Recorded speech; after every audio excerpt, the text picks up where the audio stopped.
Welcome back to Unemployed with Anna Roisman. You know, I always evaluate my own employment when we start these episodes, and today I'd say 60% employed, and it was self-employment. I'll get into that in a little bit, but I'm so excited for our guest today. He's one of the funniest comedians around town. I love seeing him perform. I'm so excited he's here. He's a stand-up comic. He made his late night debut on the best of the best on Conan, if you can believe. He also briefly wrote for HQ Trivia. What? We've got Khalid Rahman on the pod. Hello, my friend. Hi. Hey, what's up, Anna? Thank you so much for having me. Yep, I did have a cup of coffee over at the ranch at HQ. I'm so happy to be here. It's really, honestly, just before we get into it, I want to say I am such a fan. I'm such a fan of you. No. I'm a huge fan of yours. Oh my God. This is social media.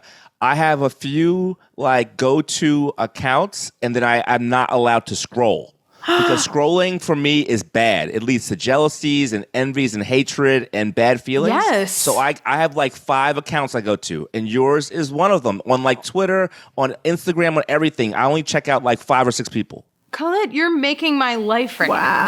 I am so honored. Even Ellen's like, wow. That's amazing. Honestly, it is crazy. I didn't want to fanboy out in front of Ellen before we start recording, but it is seriously I will sit there and watch your videos and I'll be like, Miranda? I straight up Miranda? If I'm having a down moment in my day, I can think Miranda. I love it makes so me much. laugh so hard in my spirit. So I have to thank you. And your Joan Rivers is uncanny. Oh my God, you're the only one on the internet who likes Oh my God, I've seen other people do it, and they don't get the in-between breathy part. Which, all the, her fighting her breath and fighting the fact that she's alive, and you hit that so perfectly. It makes me laugh so goddamn hard. Oh you are my so God. talented and funny, and I just been wanting to say that for so long, and I'm so glad I got to say it because life is short. I want to cry right now. This is the nicest. You are too kind to me right now. This is so sweet, and I am so flattered and honored that you have said this because it's been a hard few months. So I am just so grateful that you like them. Honestly, here's the thing. As performers, especially as comics, we spend so much time when we start out doubting ourselves and hating on ourselves and having a negative inner self-talk. And the negative self-talk can get to a frenzy. So I feel for my spirit, it really does me good when people tell me they like what I'm doing. Yeah. Even if they pull me aside and they're like, yo, that one joke, I always think about it. Or I saw you perform when I was younger and I was starting and I was like, oh, he's so funny. That, it fills up your cup inside. Totally. We have to have it, and we don't give it to ourselves enough. So whenever I can give it to someone else, and it's on a legitimate level where it's oh, this is something I'm a fan of, I have to say it. So I'll message people privately all the time. I'll always let people know because I love it when people do that for me. I remember Ben Kronberg did that for me when I started out. I love Ben Kronberg, yeah. Amazing guy. I was 3 years in. I had a really hot set at Gandhi, and he was there. And the next day on Facebook, he just posted completely unprompted, just posted this amazing thing, how it was a great honor to watch me perform, and I did so well, and I was so goddamn funny for That's so nice. a young comic. It was good to see. And it honestly, I thought about it for a year. Yeah. It kept me going. So I just want to give you props because your videos are next level. The character work, the little nuances of every little nuance thing you hit of the person is this is beyond an SNL level performance. Okay, so I love you. I need you to know that. Oh my God.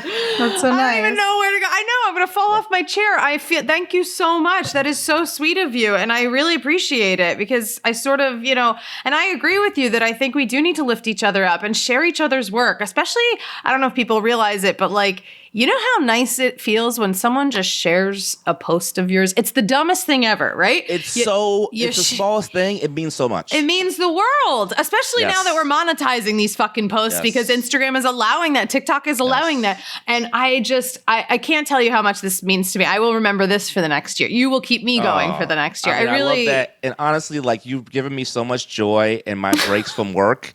I mean, you're Hilaria. And when you yell the names, Rafa Nadal, Mama Espacito, you know. so freaking funny, and all the Spanish names you're coming up with, and all like the Spanish terms, like her silly kids' names. It's so freaking funny. Well, she'll probably be back on social media when this episode drops. However, she is taking a mental health a break from social media, so we should respect her privacy. She took a whole hour away from Instagram, and we have to give her props for that. A whole hour. She didn't post herself. Can I tell you guys something though? That someone sent me this the other day.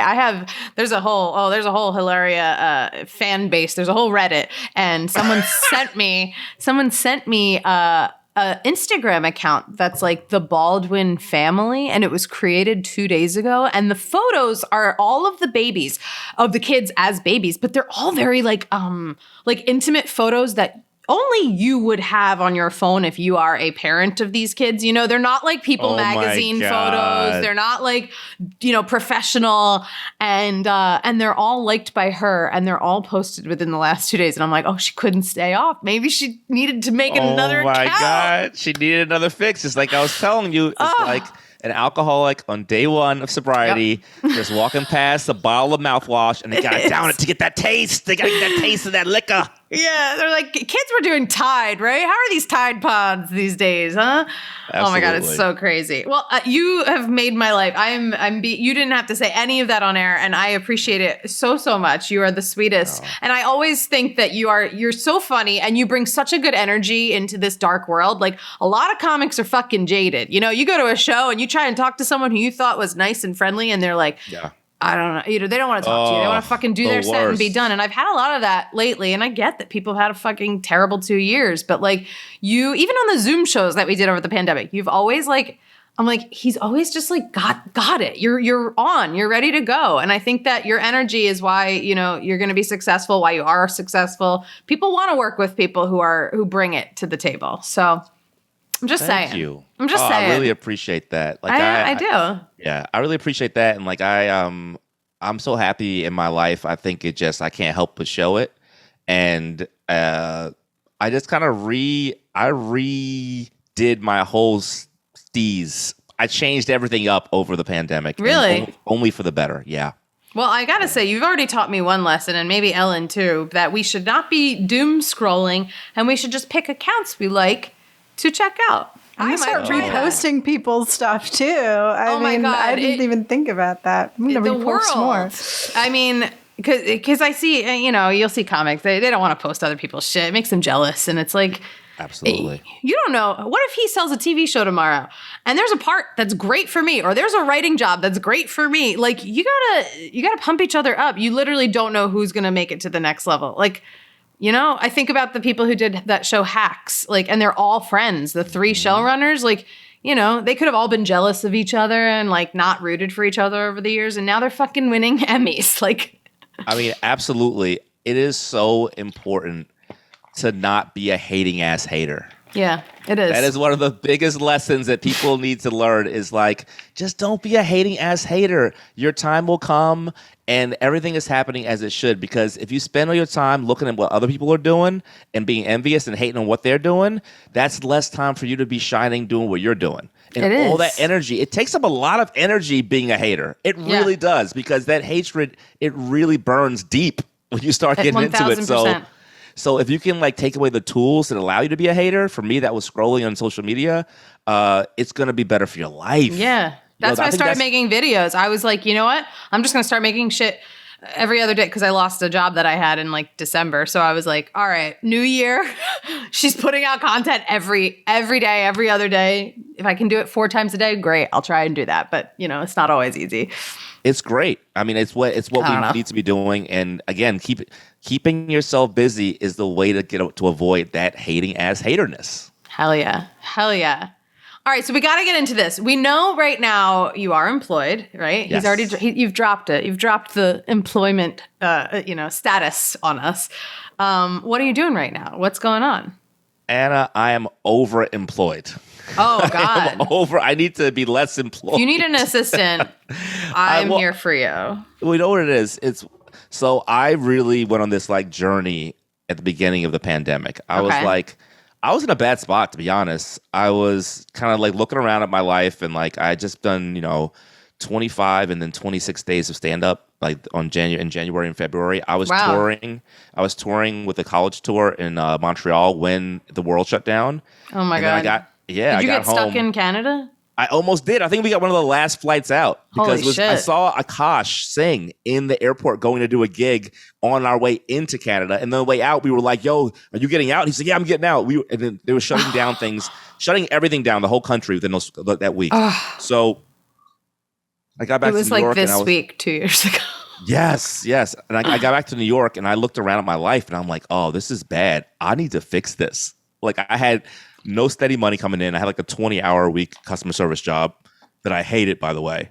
I was very unmotivated and uninspired, even though I was doing a lot of stand-up. I was not writing new things. I hated my jokes. I didn't know what to do. I felt like I was stuck in neutral. I had lost my writing job with Out of Tune, who was a HQ competitor the year before. Yeah, a year and a half before. That Melody worked for. You worked with Melody there? Yes, Melody worked there. She's great. Melody's awesome. Yeah, she's great. We text still. We love each other. Oh, that's great. Yeah, and I did a year, I did like 6 months of extra work, like doing backgrounds. That's what's so funny. You told me that. We were chatting about it. And so I hated that. I hated doing background. Oh my God, they treat you so bad. They do. You are not even a human not a person. Those. You are not a person. You are a number. You are cattle. It's bad. Yep. You're a number and you're like a clothing hook. Like they just put this on, walk. Yeah. No, it's bad. So I got back to New York after the college tour was obviously canceled. Then everything was canceled. Stand-up was canceled. And I was kind of like, what am I going to do with myself? Like I have 2 roommates I hate. And I'm a little too old to be like living this way. I need to have I don't have any savings. I want to be thinking about retirement. So basically I decided to like lean into the things that I had a little bit of success with before and maybe might be a career path outside of stand-up because it's so uncertain. So I started reaching out to contacts about writing. I wrote for. Although you say writing, like I'm like as a stand-up, you do write a lot. Like yes, you are absolutely. primarily a writer. Yeah, but I know what you mean. Like writing for TV and stuff. So I wrote for Out of Tune. I was a head writer there for a year and a half, and I wanted to get back to that. I had been writing commercials before that for this ad agency, so I reached out to them. And things were kind of slow and shut down, but I kept on reaching out to contacts. I got a better customer service job, actually, after I was laid off from the previous one. I was furloughed. And I almost immediately got fired. Record time. I'm just not good at I'm not good at technical systems. So there were like a bunch of different websites that had to be involved in the customer service for this one gig. I could never get them down. My boss knew I was effing up. Within the first 3 months, I was already kind of on like an improvement plan kind of situation. Oh no! And it was all remote, right? You were at home trying to figure this shit out. I'm just like steady getting like the evil eye over Zoom. Oh no! It was so bad. So then that last week, like 3 months in, he dropped on Slack. He was like, "Hey, so I put a little time on it was a Thursday. I put a little time on the calendar for us to talk tomorrow morning. I'll see you then." And I thought to myself, my spidey senses were like, you know what? People get fired on Thursdays, and I've been effing up for a minute. So I hate when they plan. Yeah. You're not dumb, and like if I was 20, maybe I'd be like, okay, cool, let's chat tomorrow. I mean, once you hit a certain age, you're like, I know what this is. Just tell me right now. Just Slack it to me now. We don't need to make this a whole meeting. Yeah, I was proud of myself. I actually messaged him calmly. I was like, hey, if this is bad news, I'd rather hear it right now. I don't want to have anxiety all night long. So do me the solid. And he wrote back, took it like a man, wrote back and was like, you know what? And he just sent me a Zoom link, and he just calmly fired me over Zoom. Wow. I'm surprised he even went to get you the link to Zoom. He couldn't just be like, thanks so much for all your work, but unfortunately it's not going to happen. I would have been like, that's the best way to break up with me right now. I think that would have been a little bit cold. Really? someone you've worked with for 3 months and you're trying to mentor. Yeah, you want to do it face to face, and I get that. So I'm different. Even if you're dating someone for 3 months, I'm like, don't make me go out with you to break up with me. I would rather a text right now saying. I think a phone call is appropriate. If he would have called me, that'd have been cool too. I think human level. You think a phone call actually is how I would have done it. A Zoom link is aggressive. Early in a pandemic too, we were like, Zoom, we gotta. And here's put a shirt on. I don't know if you've ever been fired when you deserved it. Yo, it was rough. I felt bad for him having to fire me. I was like, dude, it's like, I was like, dude, it's gonna be okay. Like, he looked so sad. Anna, he looked so sad. You're he looked so like nice. He looked like his dog had just died. It was so sad. I'm like, hey man, thanks for giving me a shot. I get it. I was, of course, like kind of crushed because I just doubled my living expenses and moved to a new apartment. You got your own place? Yeah, I got my own place right after I got hired. So, but basically it all worked out. Honestly, I was unemployed at that point for 36 hours after that, and I got a new job that was even better. 36 hours? I thought you were going to say days. I literally thought you were going to be like days, and you wrote that unemployment check, and I was like, hell yeah. That's what I did. I got a new job that was even better, and it worked out great. Great customer service gig, much more chill in my speed, and like things happen the way they're supposed to, you know. Like, so anyway, I got that. The day job situation worked out. I moved into my own place, which was huge. Amazing. Having my own space is huge. Like, I had 20 years of roommates, too many years of roommates, and then I kind of reframed what it means to make it in comedy. When I first started, all I wanted to do, seriously, my only goal when I first started was to do one of the hot shows one time. Like, I want to do Whiplash one time. Okay. Just so I can say I did it. And then then eventually I was on all the hot shows, and that was really good. And then I got to do it on TV, and I got to be a head writer on a show, and like all these things. And so I'm like, I look at myself and I'm like, oh, you did it. Like, you did. You're doing it. You still are striving for more, but guess what? You did it. You did what most people will never do. Yeah. And you should be proud of that. So I carry that with me. And then also I set a new goal like a few years ago, which was to be a working comedian. Like, I want all my money to come from comedy. And then during the pandemic, because of the Zoom corporate shows that I love now, I managed to do that for the last 5 months. Like, I have 2 incomes, and the bigger income is comedy. That's amazing. And that's like was my goal, to be a working comedian. So like, I feel like I already did it. I feel like I've already made it. So I don't feel like, you know, the hateration when people like get all this stuff. I'm like, oh, I'm doing it. And I'm still working on other things now. Now I'm starting to do TV stuff. So it's all like happening, I think, the way it's supposed to. That's so great. And you have very good outlook on this. You know, the world was kind of crumbling and you were like, all right, we're all in the same playing field right now. Like, unfortunately, you know, it was really scary, but also for someone in entertainment, someone who's doing comedy and everything, nobody was doing shows. Nobody was fucking going places. Like, it was a very, and I feel like, you know, some people really couldn't handle it, and you were like, let me figure out what I want to change about me. I'm not going to worry about other things. Like, take care of myself right now, and you did it, and that's why you're doing it still. Yeah, and I mean, I actually left off one of my jobs. In addition to the Zoom shows, in addition to the full-time customer service gig, in addition to, you know, writing commercials occasionally for this this ad agency, I also have been doing voiceover now. Hell yeah! And it's so dope. Fun. It's so, I can do it, and all this stuff is cool. I'm doing it off my apartment, which is the best. It's so good not to be outside with people in COVID. It's the best. I know. I did a voiceover job for my apartment. It was stressful because I was like, I hope this sounds on the level they want, but like they also heard my audition tapes, like they cast it. So, but yeah, it's so cool to be in your sweatpants and just finally last work. week I started to work towards another goal, which is to do TV stuff and commercials. When I was a kid, all I wanted to do was be on commercials. I thought commercials were so freaking cool, and I'm working towards that. So I did my first like promotional video project with this comedy producer who's been like really good to me, and that was like my first time having lines. You know, I've done 40 freaking background extra, you know, productions. So we were gonna record last week, and then you were like, I booked a job, and I was like, okay, he's not coming on the podcast now. I mean, fuck that. I'm breaking the rules. I'm totally kidding. Everyone who comes on, we want to be employed. Oh, thank you. And then when I walked into that gig, I got an email about another gig, which is more in line with the TV stuff I want to do. I always wanted to be on like a show like Best Week Ever or Girl Code. And I got a producer from my Out of Tune days reached out about auditioning to be a talking head on a show about the 90s, like one of those kind of Best Week Ever, like I love the 90s kind of shows. Oh my God. Where I just like crack wise about it was right up my alley. Like that's my time period. So she loved my reel. That she said the client really liked it, and they hired me. So I did my first recording session for it on Friday, and it's going to be on TV at some point. I'm so excited for you. That's so fun. I did that job for the last 3 years for BuzzFeed.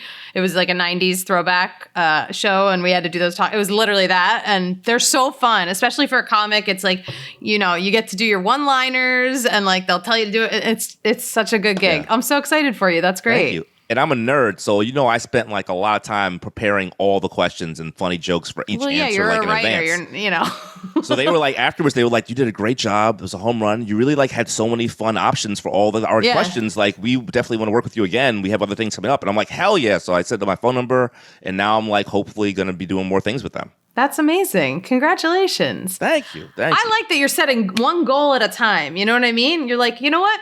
I want to focus on this. I want to focus on this. I think it feels sometimes overwhelming. I have to get a set on TV. Like you said, I did that, and that's amazing. And a lot of people won't get that.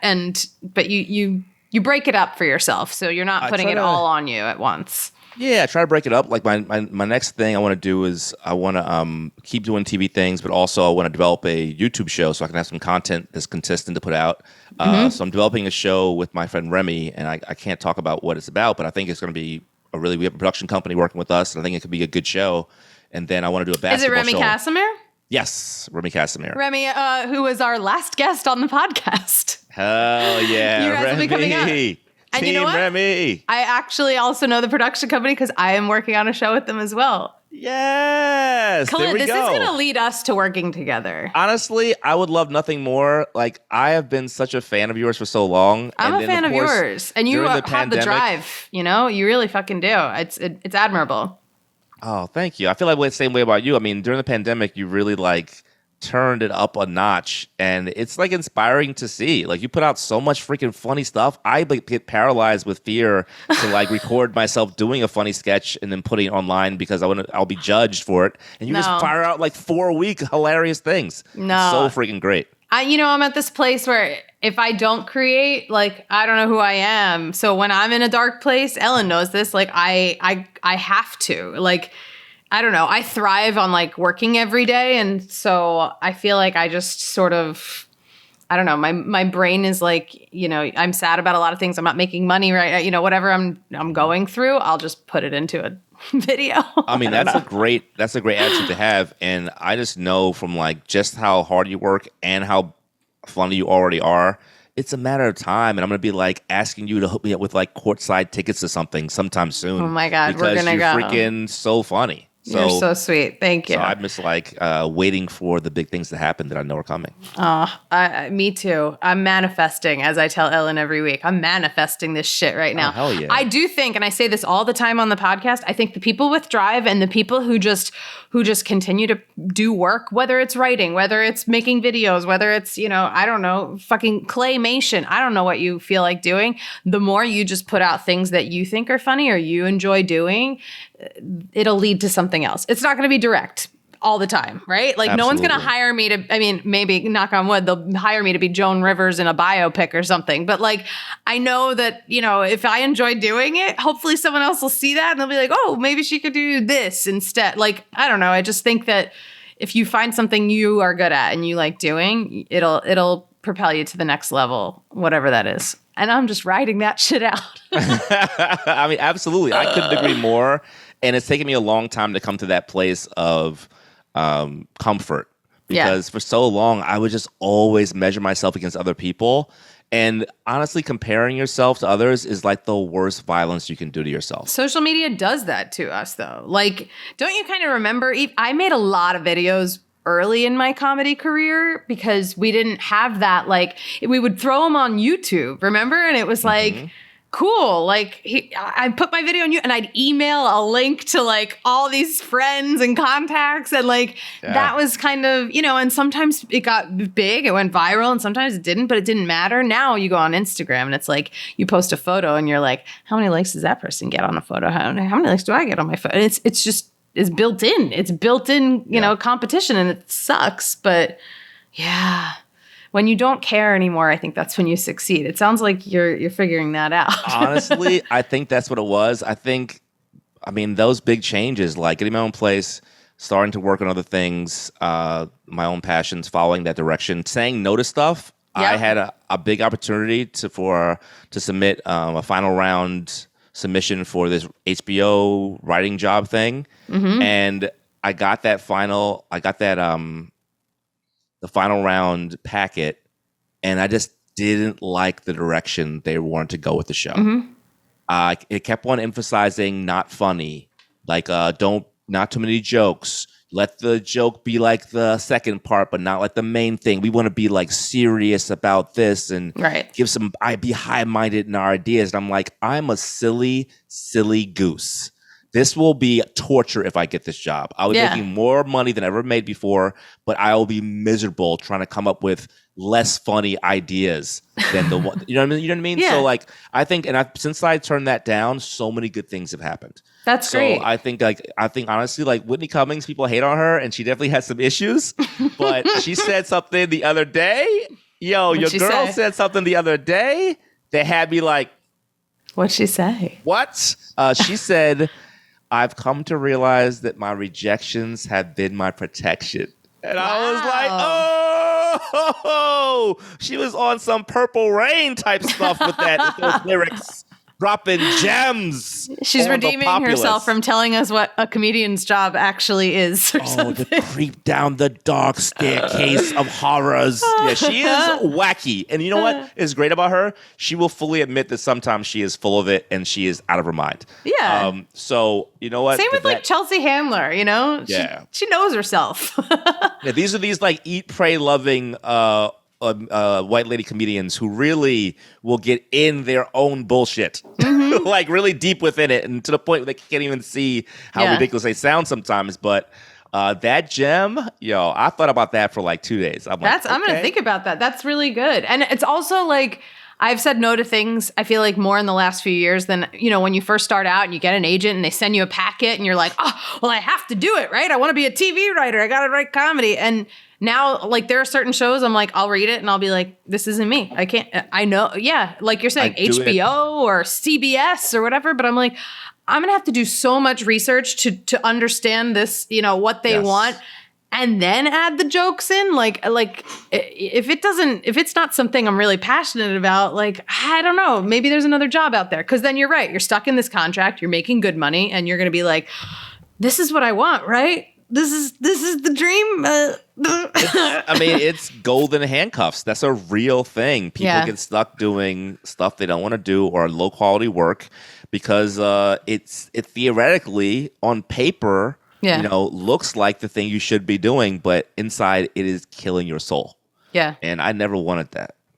Yeah. Well, it's smart. It's smart to say no. And I feel power. And I said no to a writing job that wasn't paying me what I asked for. And I was like, well, but at the time I'm like, Hannah, you need money. You got to pay this fucking rent. Like, your brain is like, but you're also like, they're not paying me what I'm worth. And I don't want to do this. And they're going to take advantage of me. And I'm going to have to work so many more hours than they're actually willing to give me money for. Like, and I don't know. I just think I want to say 36 hours later, I got an amazing job, but I didn't. But You sound like Red in Shawshank. I wish I could say that Andy Dufresne never had another run-in with the sisters, but this is prison and this isn't fairy tale.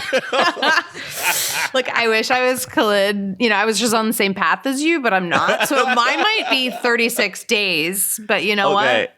Okay, I might sound like I'm doing amazing now, but just so y'all know out there in listener land, 3 years ago, your boy was a broke and did not have a pot to piss in. So I've definitely had struggles, and I just feel like I celebrate the wins because the losses were adding up for your boy for a while. I tore my leg up. I had some rough times 5 years ago, and since then I've kind of made a comeback. So just know that even if you're in a bad spot, you can turn that shit around. You can do it. Yeah, 1,000%. And that's what this podcast is about. So he's such a good energy, right, Ellen? He's giving us I love it. This is therapy for me, for all of us. Oh my God. So I got to do something because I always do this with my guests. I like to take it back to your teenage years. I want to know, what was the first job you ever had? Oh my God. Okay, so this is kind of embarrassing, but also one of the greatest stories of my life. Great. That I have to figure out how to talk about in a comedic way. When I was a teenager, I was like 15, 16, I became a nanny. I was maybe the only a Manny. The only teenage black straight nanny in America. Where did you grow up? I grew up in Brooklyn. Oh, I should qualify that. Teenage black straight male nanny in America. Wow. I grew up in Crown Heights, Brooklyn. I went to a really well-to-do private high school because I had good grades. Yeah. So I became a nanny for some of the kids there because the kids, like the parents had like a lot of money. They paid us really well. I was the only like dude who was willing to do it. It was all girls. It was all teenage girls.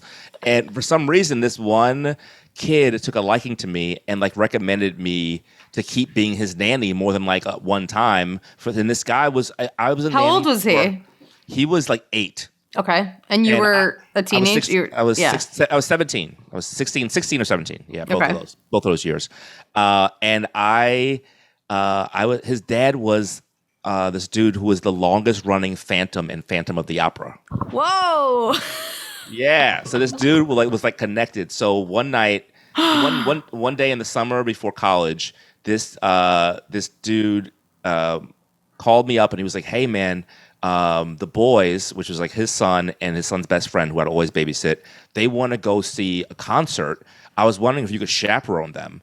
And then he was like, "Have you heard of a group called the Wu-Tang Clan?" Stop. Okay, I'm not proud of this, but I pretended to not know who they were because I knew they were inappropriate. I knew they were inappropriate for He's such a good nanny. He's like, for two 8-year-old boys. I didn't want to spoil it for my two homies. Oh my God. My two little homies. I wanted them to get to see Wu-Tang. And of course, I wanted to see Wu-Tang, of course, because I was like, it's like they're like the greatest ever.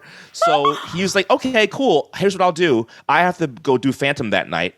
So I'm going to send a black car. You're going to come to our house. I'll send a black car for y'all to take you to the Beacon Theater. And then the car will wait for you and then bring you back here and then drop you home afterwards so you can make sure to not be in the train. The nicest guy. And he's like, I'm going to pay you all this money and we'll pay for food for you on the way back.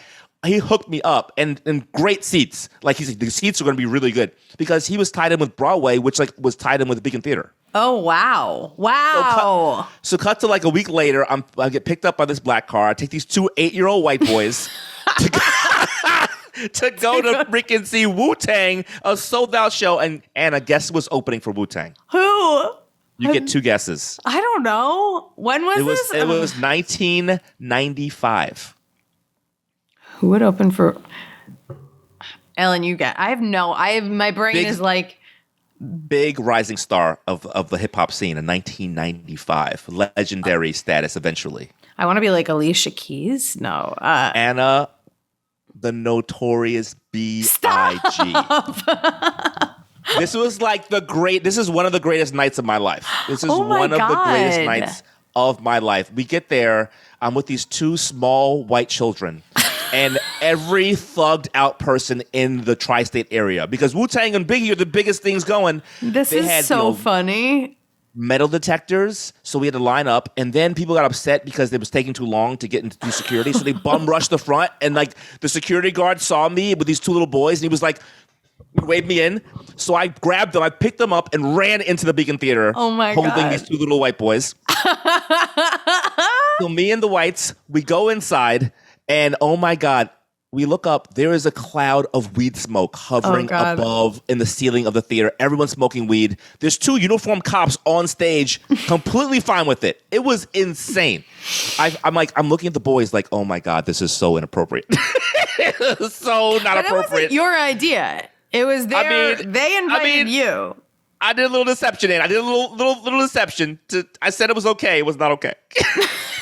But also, you didn't go to the dad and be like, yo, there's this concert. I really think your son would, totally enjoy. We should definitely go sometime. I didn't do that. They came to you. They came to me. Okay, so we get inside, and first, the opening acts are good, and then Biggie's like the main opening act. They drop the lights. They drop the house lights down.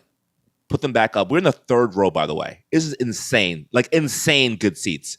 And the lights go back up. Biggie's standing there, and they start playing the warning video behind him. And then at one point he sings Big Papa, and he goes, "Ladies, rub your titties if you love Big Papa." And I swear to God, these three women who were sitting in front of us and to the side of us lifted their freaking tank tops and started rubbing their breasts. Oh my God. I put my arm in front of the boys, like covering their eyes while I was like so wide-eyed and focused like I've never been in my whole virgin life. Oh my God. I was so freaking excited. And then you're like earmuffs, like what's his face in old school? I'm trying to earmuff and eye muffs. Cover. Earmuffs and eye muffs on two boys. Oh impossible. My God. And so like the concert's amazing. Wu-Tang comes out, they're incredible. They start stage diving. I'm like very scared because the stage diving is close to us, and I have these two midget white children with me. Oh my God. So me and the white midgets are there. And we're enjoying ourselves. And then we leave, and we walk out. I'm immediately like, oh my God, their dad cannot find out anything about what happened at this concert. So I like pull them aside and basically like, I'm like, listen, this is how it is. You didn't see anything inappropriate. There was no one was smoking anything. No one was naked. It was very tame. It was very calm the whole time. There were no cops. There I was like just filling their heads with lies to tell their dad. And also, they reeked of weed smoke. So you had to shower them.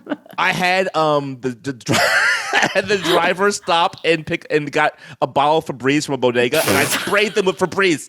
Like I maced them with Febreze. Just spraying them and spraying and spraying them. Oh my God. And then we got inside, and like I had them go and change, and I took their clothes and put them in the washing machine and started the wash. I covered my tracks. And I was like, listen, again, if you want me to continue to be your very cool babysitter, do not tell your dad anything bad that happened. None of the 8 things I said happened. And so after that, they never snitched. Good kids. And I was able to babysit them. And I made so much money babysitting that summer. That's amazing. That's an amazing story. And like... Yeah. Also, for your like first time at like a big cool concert, and you're like, you have 2 kids with you. Like, what the fuck? What a cool story for them too. You know? Oh my God, I'm sure they. Do you still talk to these kids? I have to reconnect with them. I haven't talked to them in years. You know, I was so much older. But oh my God, I'm sure they tell their friends, and hopefully they have kids now. Probably they tell about it because it was crazy. Like That's so funny. When I say stuck out like a sore thumb, like the people next to us had so much leather and jewelry on, and then there's ladies showing their breast. It was crazy. It was the craziest. And then there's 2 kids in polo shirts. They're like polo shorts, khakis, bowl haircuts, bowl cuts. It was crazy. That's oh my so God, funny. it was so cool. Yeah, I love that really story. Cool. Oh my God. You got to tell that at like the Moth or something. That's such a funny story. Yeah, I think I can get it. I can work it now to become in like a set, like a short set or something, because I tried to pitch it after a Conan and I didn't have the skills to like really make it into like a thing. But now I feel like I got it. I feel like I can make it. I love it. I think it's so funny. My God. And all true. It was insane. It was a crazy night. I just love that dad, didn't do any research on like what concert he was sending his kid to. Like 1995 was such a different time. Like, right? You know? It was so trusting. It was so trusting back then. We were watching Real Sex on HBO. We were, no one cared anymore. Oh, that's so funny.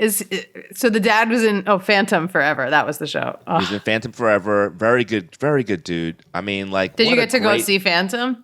I did. It was awesome. I loved Broadway. I thought it was so cool to know like a celebrity. It was awesome.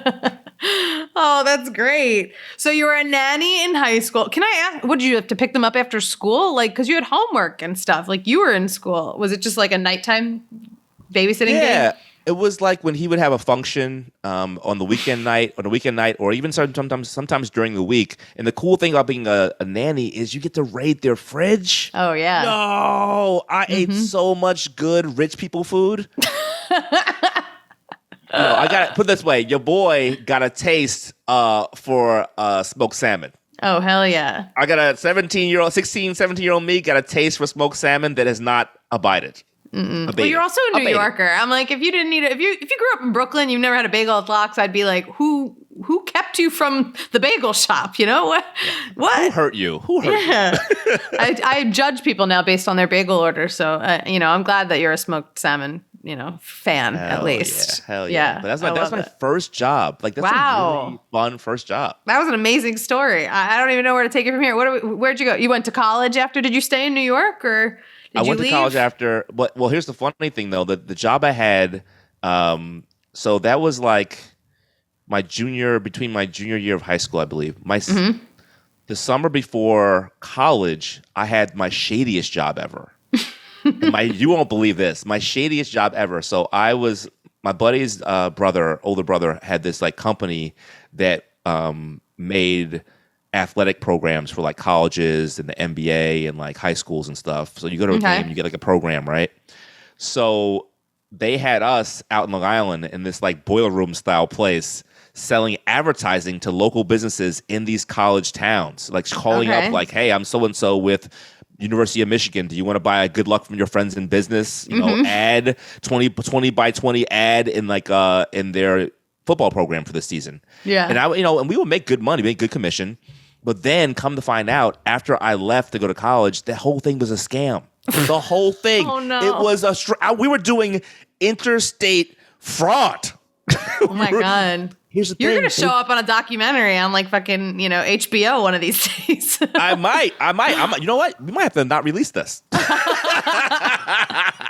No, but I found out that basically we were calling up and we were misrepresenting our relationship. We didn't have a relationship with most of these schools. With these schools, oh no. We were just calling companies and selling them fake ads. Basically, we would make like just the number of copies of the program to send to the companies, so we could say like, "Hey, these are the programs." But then they would eventually go to the games and not see their ads.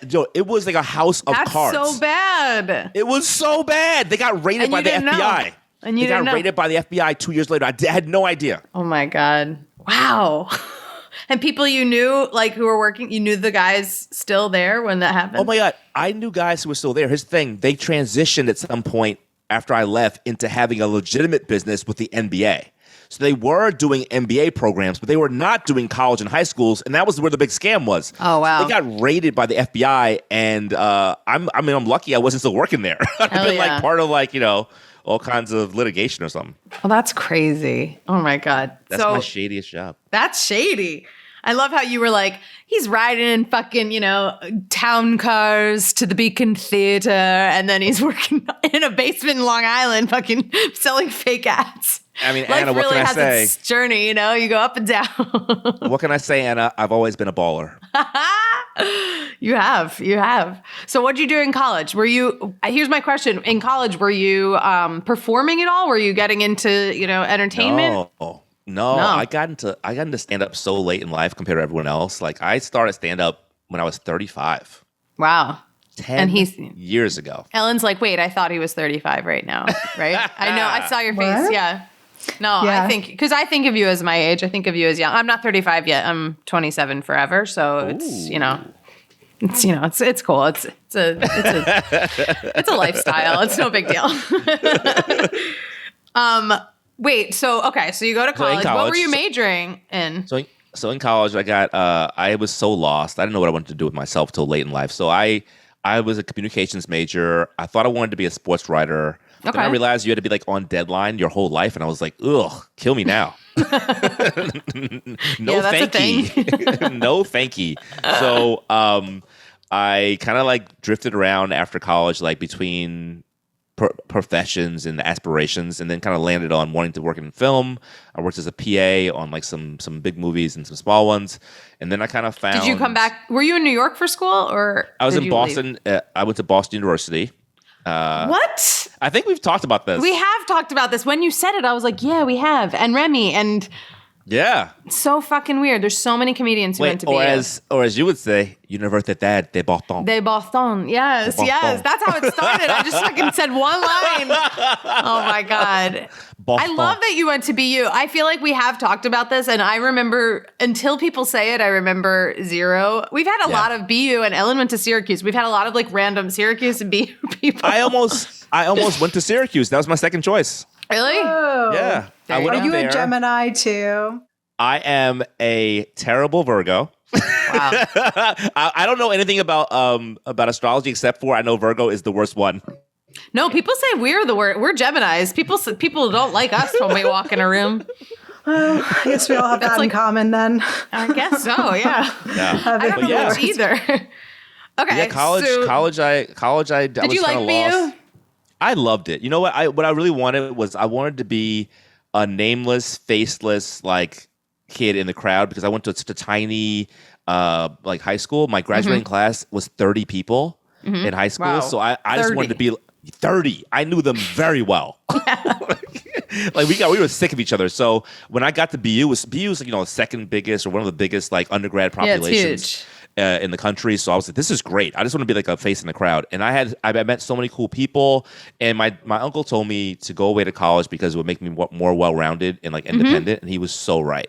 Yeah. It was so much better. I had friends who stayed in New York and like they just became kind of like coddled by like their mom doing their laundry and never having to figure things out. Yeah. And I'm so glad I went away. Yeah. I have friends who grew up in New York City and in Brooklyn and stuff. And it's funny because a lot of them are still very tied to home and because they didn't go away. And like, you go away and it's like, nope, you got to do your own fucking laundry in the dorms and you got to make plans and find food.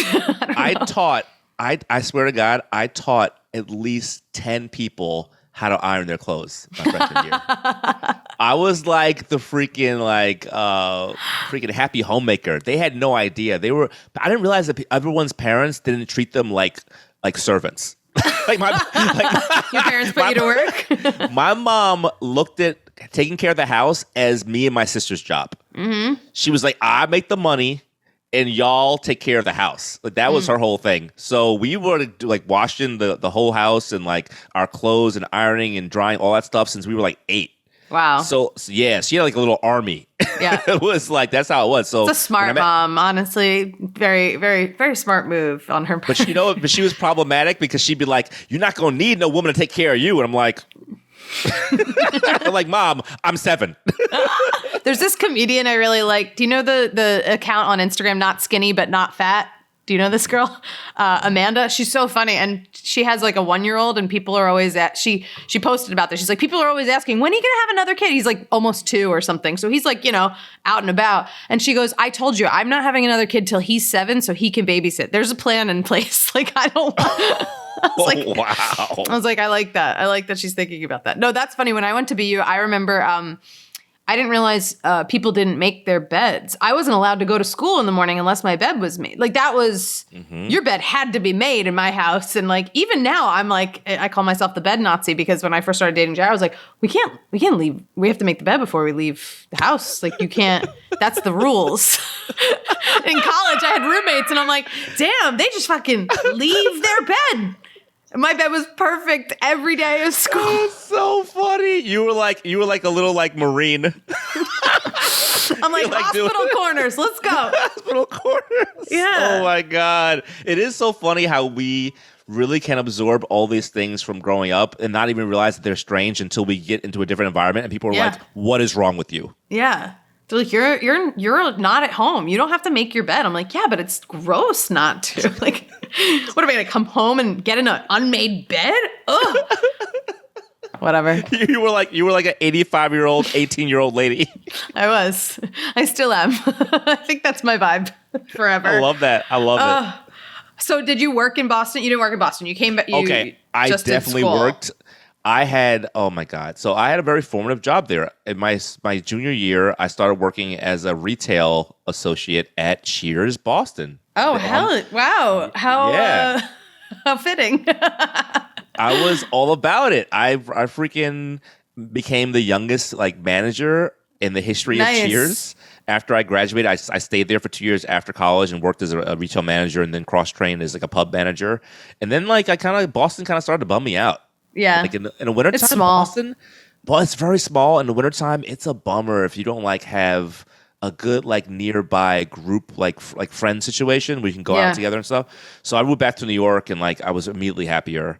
That's good. I kind of went on my little journey here. Mm-hmm. So you started getting into it. You said you started getting like PA gigs, right? So you were like getting the bug a little bit. You wanted to feel that world out, right? Yeah, the coolest part of that whole period was I worked on I Am Legend with Will Smith, and Will Smith, my prediction for Best Actor in the Oscars this year, I believe he's going to win. I agree. I think he's fantastic in that movie. Oh. But yeah, he that was actually one of the better experiences I've had in my life because for 3 weeks I got to work with the first unit with Will and like the other like lead actors, and watching him up close, like in his cool. skill level and dedication and how nice he was to everyone, it kind of stuck with me for my whole life. Like That's amazing. He's an incredible like presence. Wow. So like it really just the way he carried himself and like the way he talked to everyone with kindness and like with like authority, it really kind of stuck in my head.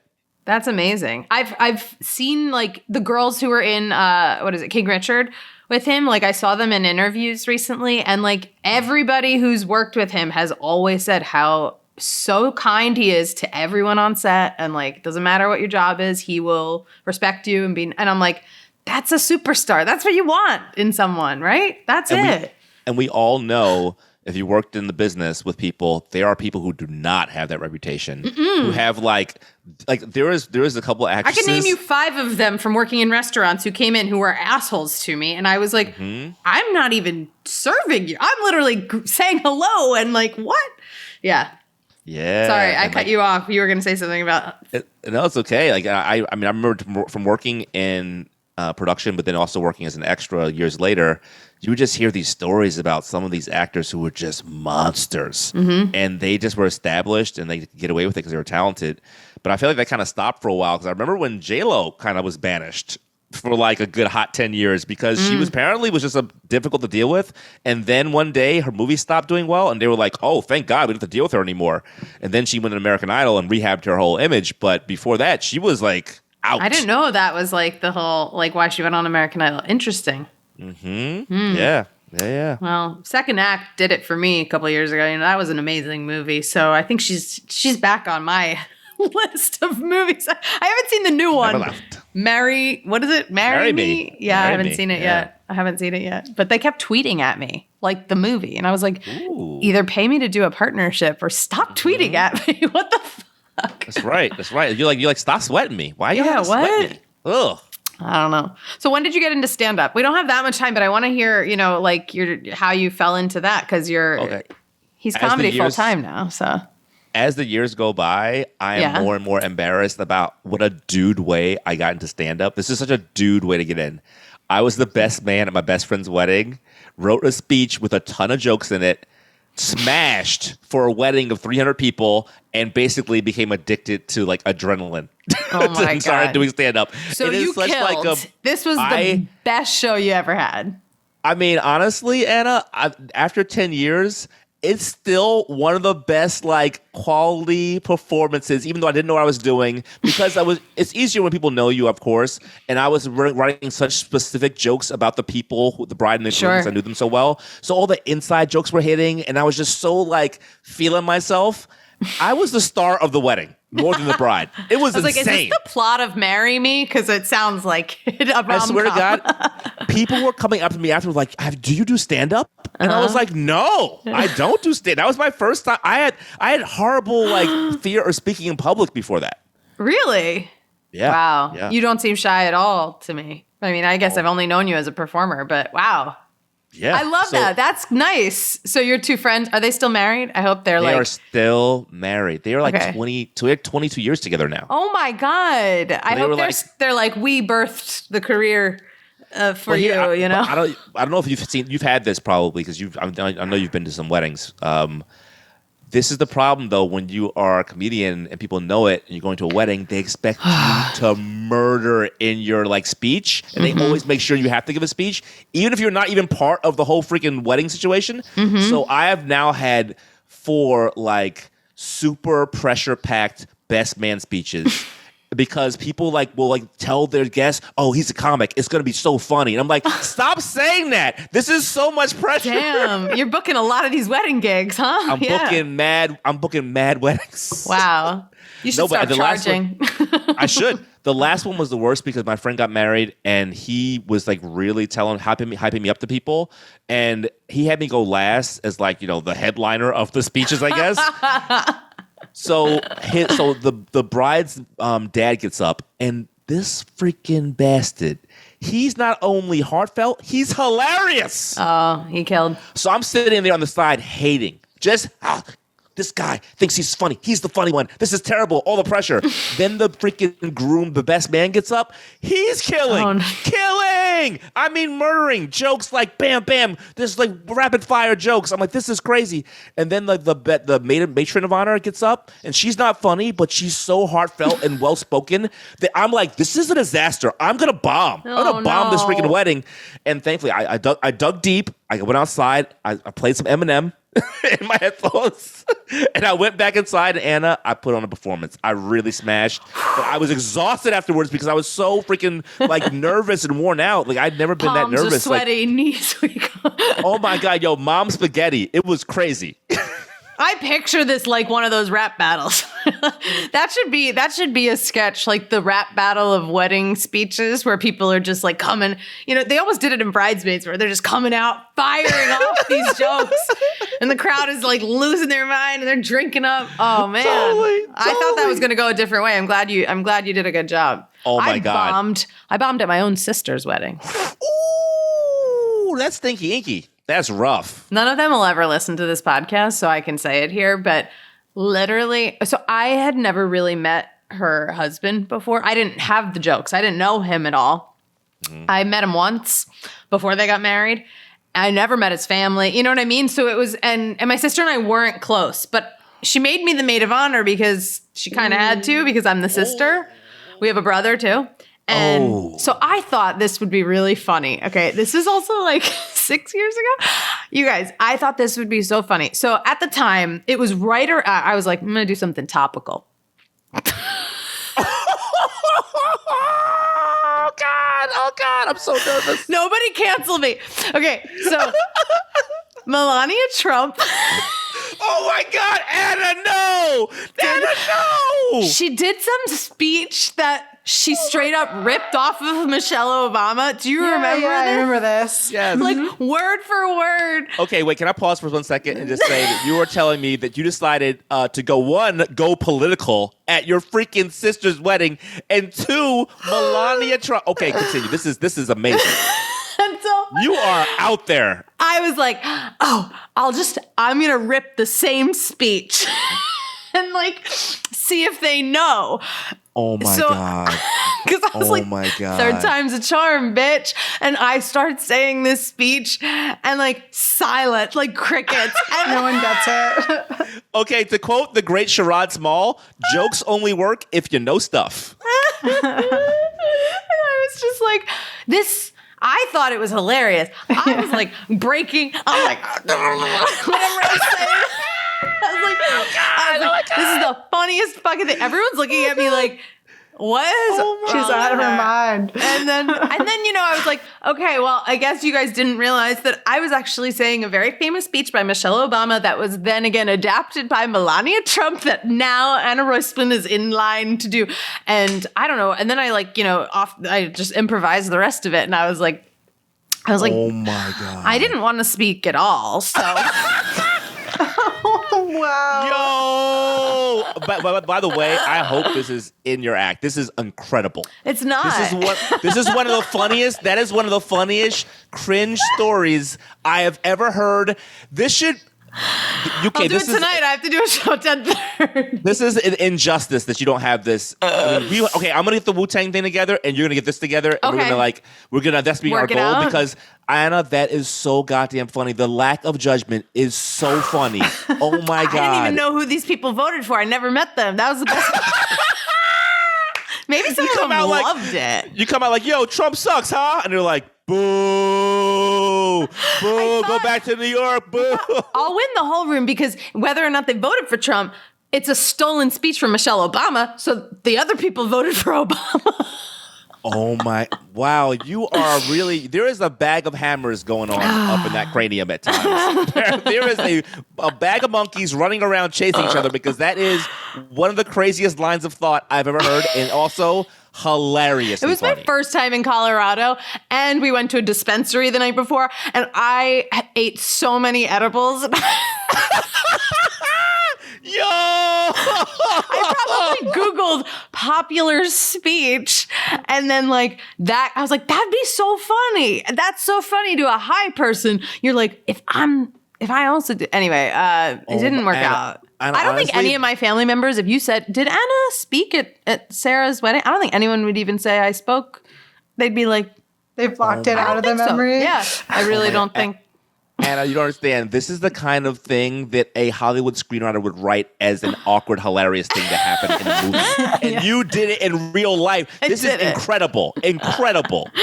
Thank you. All right. You're giving me hope to make something out of it. I never really talked about that. It is so goddamn funny. You were crazy. And I went alone to the wedding. I didn't have like a date or anything. I was just like... Oh my God. You're too much. That is really funny.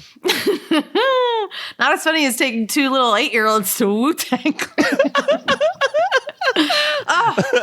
laughed so hard. I gotta just say, are there any other, you have so many fun stories and it's okay to go a little over. Are there any other jobs or job stories? I know he prepares for everything. I know you wrote down or you thought about it beforehand. Anything else you wanted to leave with us? Well, there's a couple things. One, I want to get back into very briefly the job I was fired from during the early pandemic. Oh, okay. One thing that was very funny about the firing was there was part of me that very much wanted to be like, background. This was when Black Lives Matter was really popping off. Mm-hmm. And every company was like, oh shit, we forgot to hire black people. Oh my God. So they just like hired like the closest black person.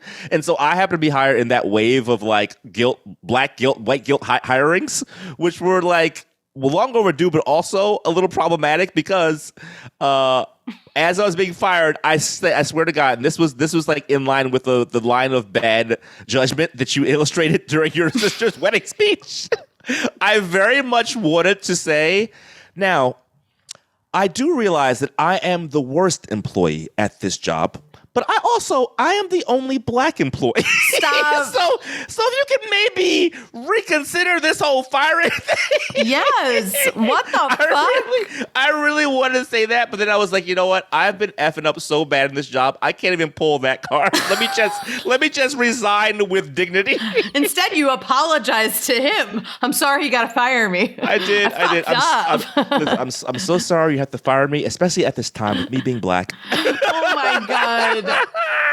Stop it. I'm sure, honestly, this guy was from like Oregon, so I'm sure that like that was part of his angst. I'm sure he was like, I'm firing a wonderful black man who has been through so much in this time of George Floyd, and I just don't know if I'll ever recover from this day. He's on another podcast right now talking about that one time. He is. He's like, and you know what, Jim? That's when I realized I had to be a better ally. I marched that day, I went and marched. He went and marched. He's like, I fired a black man in the morning, but that night I helped a black man protest. Oh my God, that's too funny. And I love that you were just like, I see through all of you, and I'm still not going to do this job well. Yeah, and yes, you can fire me. I will take this one like a man. Absolutely. Oh, that's so good. So now, okay, you're full-time comedy, right?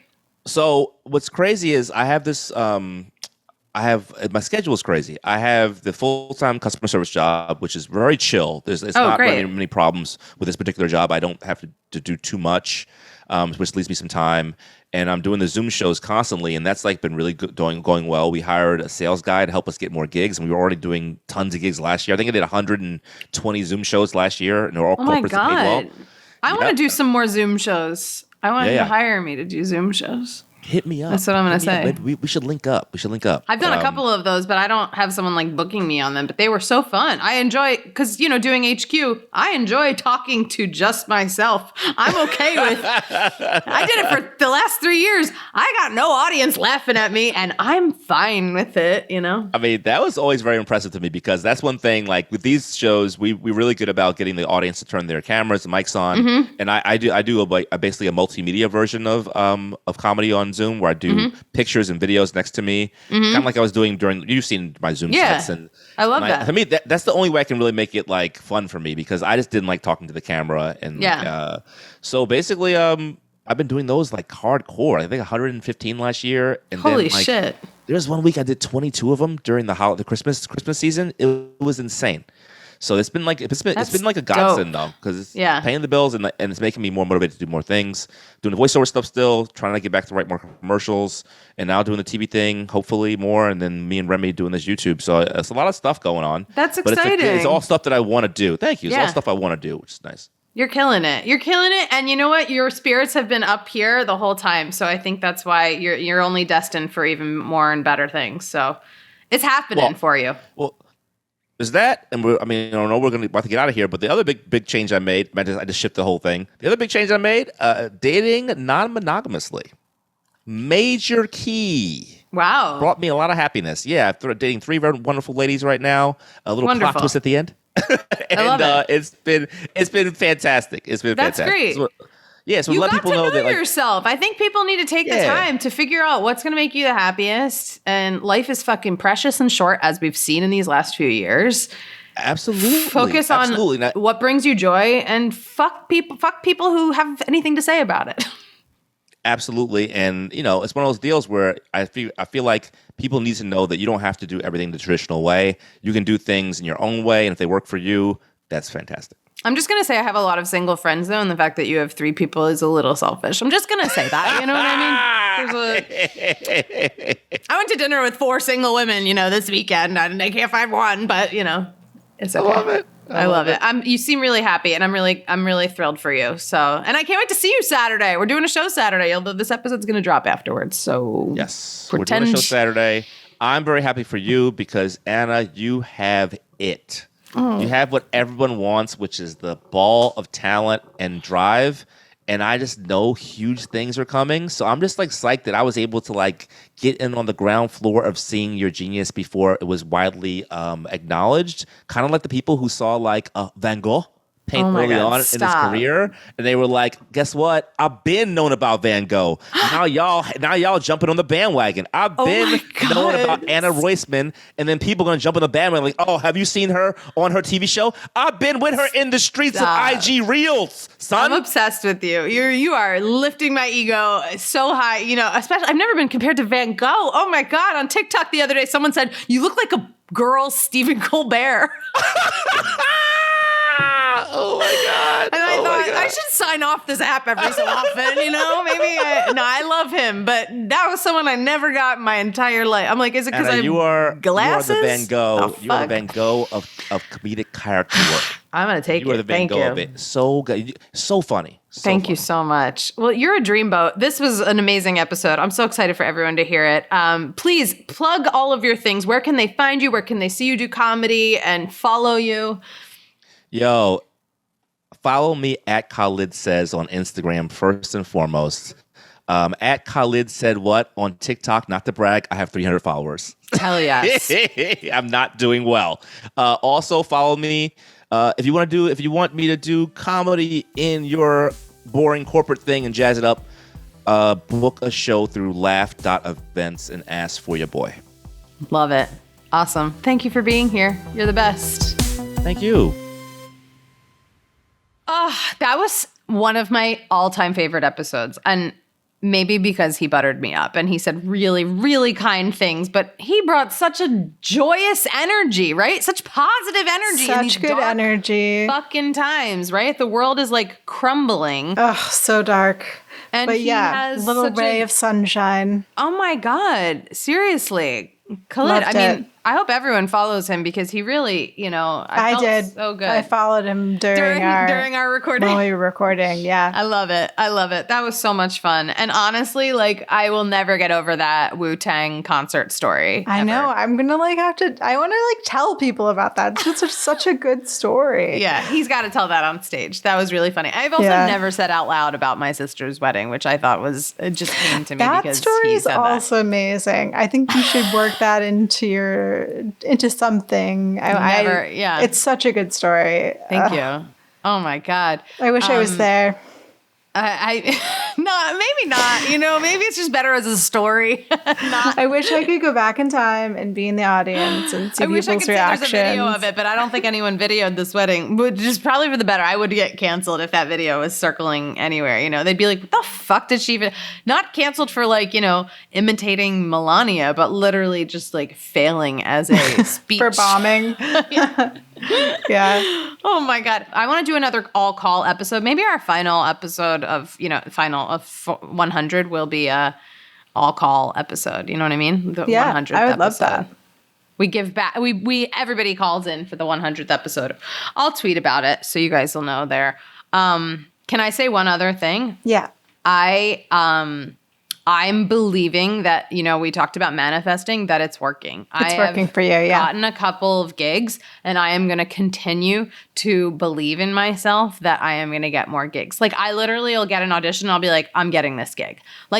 Just the shift in my, and it's positive happening. Thinking. I got and you 2 charged gigs. Your crystals. I charged my stones. Yes, the crystals. I have become a full Brooklyn witch, and I am embracing this side of me. Well, it's working, obviously. It's working. So. I'm really excited about it. It's nice to feel, not even just getting a paycheck, but it's nice to feel like someone wants to work with you on something. They like you. They really like you. They really, really like me. Yes. And, I want to say one other thing that I call work, but people call it nonsense. I did go to a New York Knicks game as Steve from Sex and the City. Did anyone notice that you were dressed in a wig or anything? Or is anyone I'm going to go with if they did not acknowledge it. Right. In New York City, you can fucking wear whatever you want and no one gives a fuck. So, no. Yeah. However, I did order food, and when I got my food, I got chicken fingers, and I was like, can I please have a barbecue sauce? And I said it like that, but I was in the full Steve outfit, and they go, here you go, ma'am. And I had a moment where I was like, you're not fooling anyone. You know what? But also do not assume someone's gender. I felt weird for you to still call me ma'am, even though I look like a fucking Harry Potter, as you call me. Kind of rude. I think Steve and Harry Potter have a lot of stuff in common. Glasses, flannels. Should I just start doing a Harry Potter character? I've never seen it, so it'll just be like, hello, it's me, Harry Potter. One of these days. I'll try it. Are you sick of Steve yet? I'm worried people are going to get sick of him, but I have a couple more videos coming out. No, keep on doing it. Okay, I got it. Okay, Thank you. I'll keep on continuing to find you. Yeah. Do it forever. I have a plan, though. I do have a friend whose kids go to Cynthia Nixon's son's school, and I really want to go with her. This sounds like it's going the wrong direction. What? I'm sorry, what are you going to do to her children? I want to go with my friend to pick up her kid at school dressed as Steve, just in case she's there, and I can just be like, and all I need is just a shot of me saying it to her. That would be amazing. I would die. That would be quite a feat if you did that. Anyway, it's a job. It's a full-time job at this point to make this happen. Either her or David Eigenberg. If I can meet David Eigenberg, my life will be complete, I feel. Until the next thing. All right. Well, you guys, this was a top-notch episode. Please listen to all of the other episodes. Go back, give us a little rating, give us a little review. If you want more, tweet at us, Instagram, DM us. We are available on so many platforms in so many ways. And I love you guys for being here. And I love this episode. And may we all get all of the really good jobs. Okay, bye. Right now, I just want to take a moment to thank everybody who has supported our Patreon. This is your shout out right here from me. Tons of love. And if you haven't checked out our Patreon, all of our videos go up there. Sometimes I just write fun things because I feel like it. And it's just a really nice way to support us at Unemployed and, so we can keep this thing going. We do it for nothing. We do it for fun. We do it for you to listen to. So definitely check out the Patreon. And right now, huge shout out to our patrons, Bill Horton, Chi of Steele, Danielle McCartney, Lori Jackson, Jeannie Logan. We got Joe Galati, Chris Arneson, Jordan Lucero, Oscar Yuen, Ken Levin, and Vic Terry. Thank you so much. You have no idea how much it means to us, and I appreciate you, and I see you, and I love you.